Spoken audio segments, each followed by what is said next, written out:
Okay, today I want to talk about the best jab for self-defense, which is not a regular boxing jab.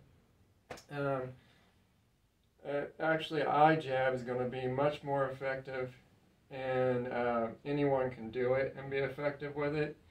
It doesn't take a lot of training, doesn't take conditioning. Um, and when I say eye jab, I'm not talking about stiff fingers. Okay, do not do the stiff fingers.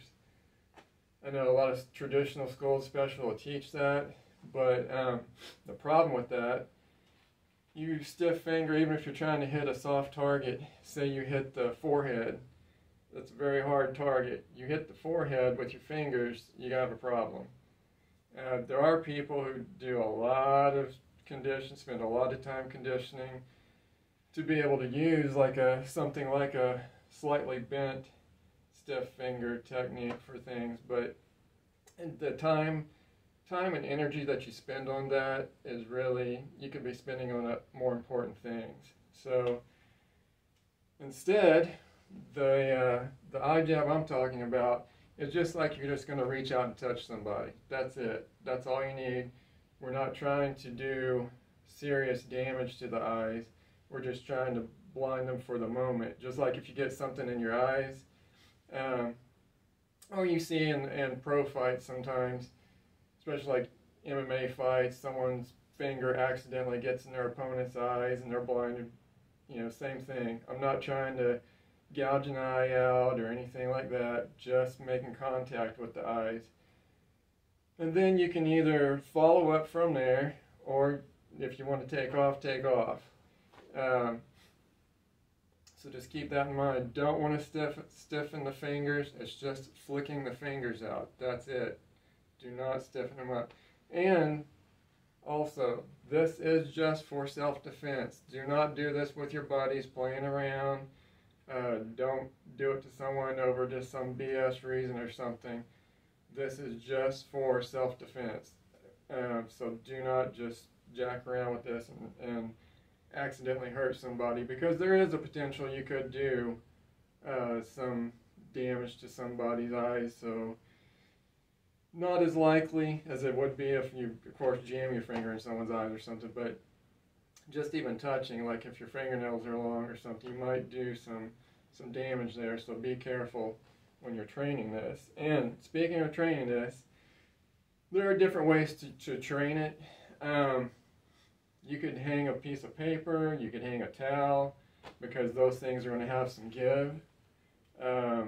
Also, you could use, this is the argument that some people have against training finger jabs, is that you can't actually train them. But yes, you can. You can train finger jabs with a partner safely. There are different ways. You can get safety goggles and actually spar, do some sparring and stuff, or just work on targeting, whatever. As long as like I said, this is just a touch, just like you're playing tag. That's all it is. So it's not a power technique, so you're not going to break through the goggles with it. Also, you could use a fencing helmet. Now, you would have to be a little more careful with this so that you don't hurt yourself, but fencing helmets work. Also, focus mitts.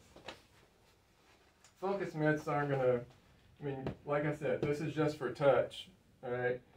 Just a fast touch is all you have to have. Just boom, there. That's the eyes right there. And it's much easier to hit the target than you think. Think about the fact you have 4 fingers, right? And I'm just loosely just throwing them out here. Relax, loose, fast. One of these fingers, if I'm aiming toward the eyes, one of these fingers are probably going to hit the eye. And I'm just trying to tag it. That's all. Not poke it out or anything. Just tag it. So you can use a focus mitt pretty easy and work on this. And other than that, you can do like some follow-up kind of training and stuff with a partner. Take that back off for a minute.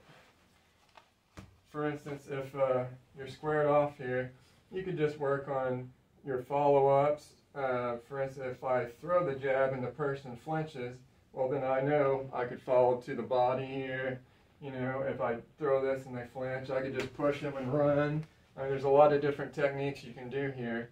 You can throw the eye jab and kick them. There's so many different things you can do. And yes, you can train it. You can train it with partners effectively. You can spar with it. It's just doing it in a safe way. Like I said, safety goggles, fencing helmet. There's a lot of ways to be able to train it. And anyone can do it. Doesn't matter. You don't have to do any special conditioning for your fingers. You don't have to spend hours and hours training it or anything. And the effectiveness over a jab, a regular boxing jab in the street, is way better. Not many people are going to be able to knock someone out with a boxing jab. But if you're doing this eye jab, you're at least going to you're going to give yourself some time. You're going to shut the person down for a minute because now they're worried about their eyes, right? So there's a big difference. Anyone that's been in fights, you know, just because you hit somebody doesn't mean it's going to stop the fight. But if you eye jab somebody, then you're going to give yourself time. And like I said, please do not play around and hurt somebody with this. Only use it for self-defense, and I will see you next time. Like and subscribe. Thank you.